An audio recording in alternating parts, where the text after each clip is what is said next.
dito po sa kay Madriaga. No? Basahin po natin yung sagot na ito ng ating pangalawang Pangulo. Official statement on the false accusations of a certain Ramil Madriaga. Alam po ninyo, ito po, biglang kinabahan sila kasi tila kinukumpirma ni BP Sara ngayon lahat ng ikinatatakot ng mga kalaban niya. Mamaya po, madadaanan natin yan. Ito po ang official statement ni BP Sara. I do not have a personal relationship with Ramil Madriaga, nor have I ever given him instructions of any kind. I have never visited him in prison, nor have I spoken to him about anything at any time. Alam niyo po, madali lang pong patunayan yan. Kung talagang si BP Sara ay nakipag-usap, dumalaw doon po sa BJMP kay Madriaga, ang dali pong patunayan yan. Lalo na po kung gustong-gusto nyo siraan. Alam niyo po ba? Video lang po. Imposibleng wala kayong CCTV dyan na si BP Sara. Yung lumipad nga si BP Sara, ipapagamot yung nanay. Ha? Kahit bawal yung ginawa ninyo, nilabas ninyo yung video ni BP Sara sa airport. Oh. Ito pa kaya, na kausap niya yung isang PDL dyan sa BJMP. Kaya napaka-imposible po talaga yung sinasabi na meron talagang yung pinupuntahan pa si BP. At bakit? Ito po at bakit po si BP Sara mismo yung makikipag-usap dito? Grabe na. Vice President ng Pilipinas talagang pupuntahan sa BJMP. Hindi ako makapaniwala no? Ang hirap pong paniwalaan na yung wala bang tauhan yan? Kung yan po ay sinasabi ninyo na parang umaastang kriminal. Ganyan po ba kababa yung kriminal na yung pinaka big boss siya mismo yung kakausap doon sa imposible. Okay, tuloy po natin. The photographs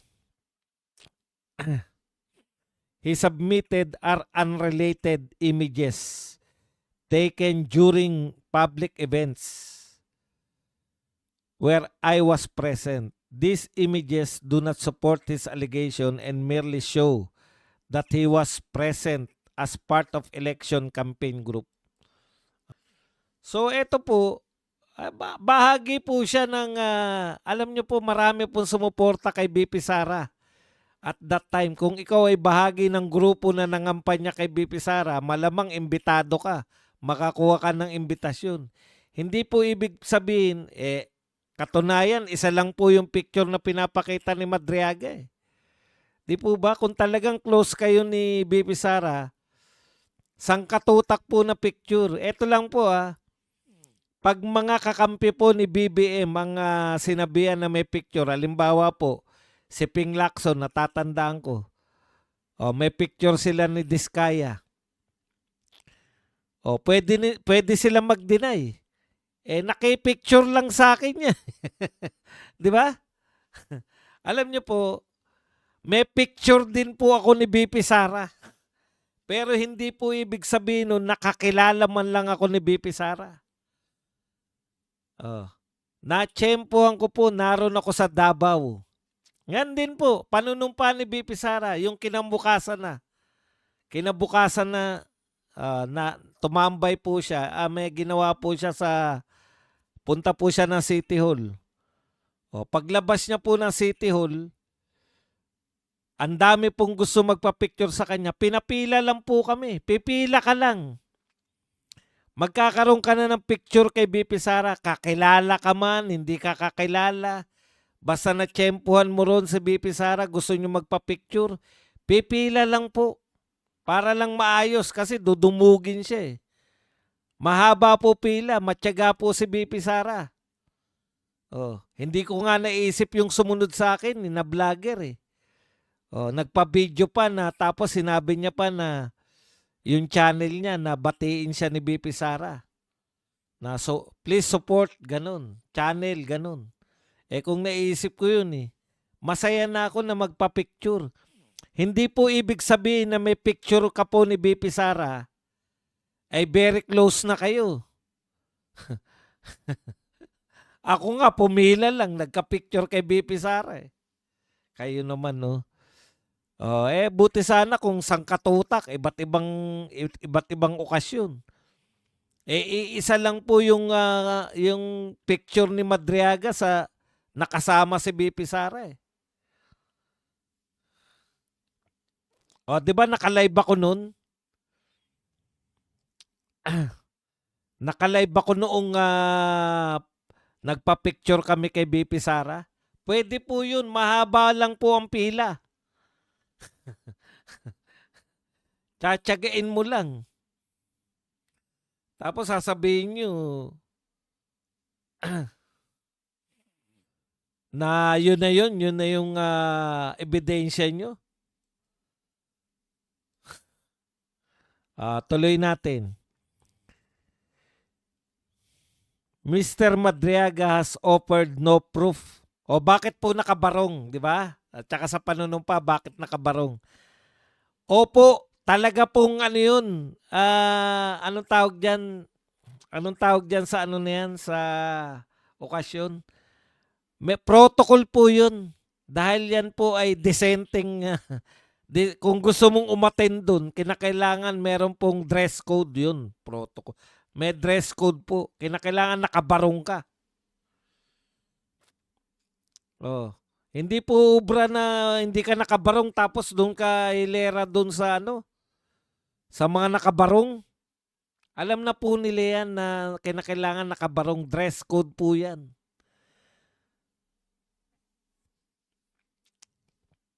Wala pong ano yun, porkit nakabarong eh, sabihin nyo na hindi ko po minamalit, maaring may ugnayan siya, hindi ko po alam. Nangampanya sila, grupo sila na nangampanya. Pwede naman po yun eh. Ibig nyo sabihin, kahit po sa mga kriminal, meron pong pro Duterte dyan. Ibig sabihin, may ugnayan sila kay Duterte.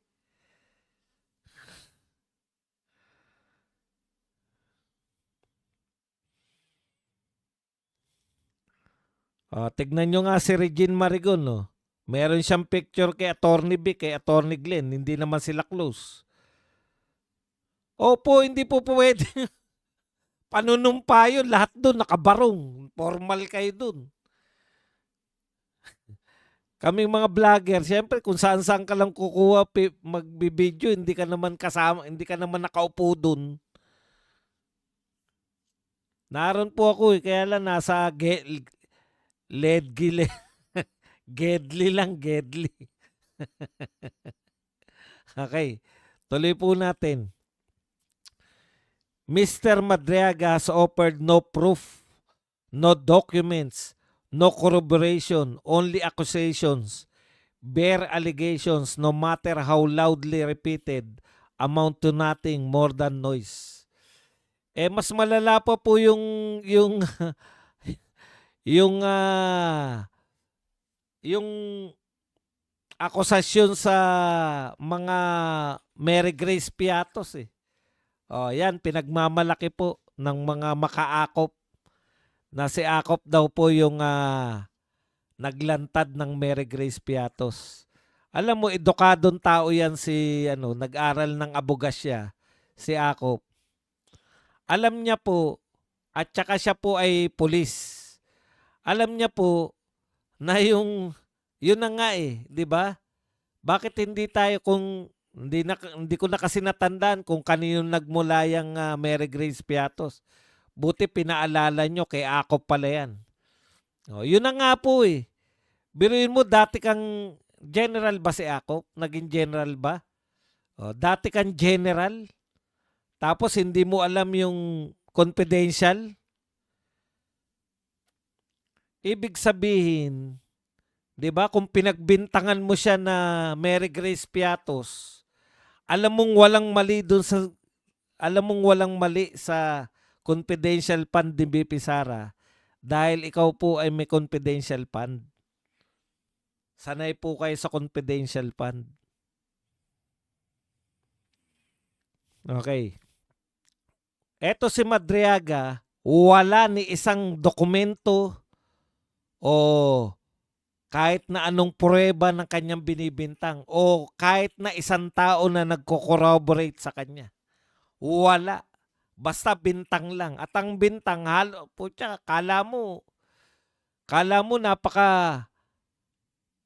anong tawag dito?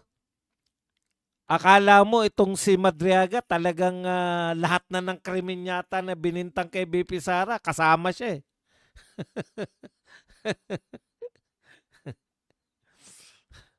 Okay. Kahit na po kaingay, gaano kaingay yung aligasyon nyo, normal lang po yan na siraan nyo si BP Sara. Eto po, kakabahan na naman tong mga tukmul na to.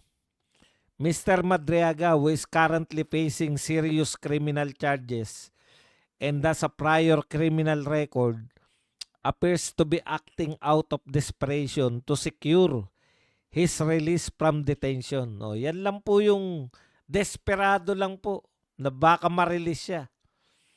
He is now disseminating false statement to a government authorities as part of concerted effort to obstruct and undermine. Makinig kayo, kapit kayo ha. To undermine my possible candidacy for president. Yari talaga kayo. 'Di ba? Yan naman talaga eh, 'di ba? Ginagamit nyo lang si Madriaga para masira yung posibleng pagtakbo ni BP Sara. Hindi niya po sinasabi ngayon na hindi siya tatakbo. Yung posibleng kandidasi niya sa pag-presidency.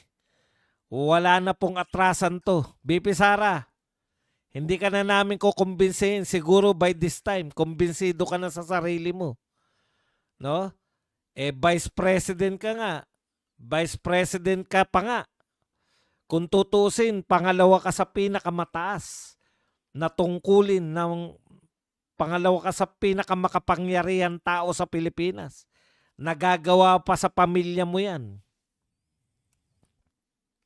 Yung ginagawa nila sa pamilya mo, partikular kay Tatay Digong, nagagawa pa nila yan, ikaw ang supposedly pangalawa sa pinakamakapangyarihan tao. Ano pa kaya ang pwede nilang gawin sa inyo kung hindi ka tatakbo? Na-realize na ni BP Sara yan sa isang interview nun eh. Sinabi niya rin eh, ano kaya kung mayor ang tinakbo ko? Di lalo na. Correct.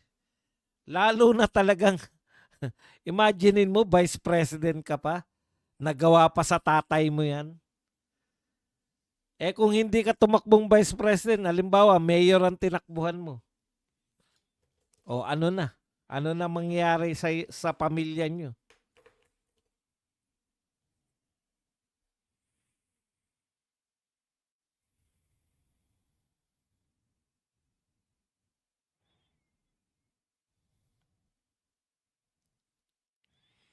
Okay.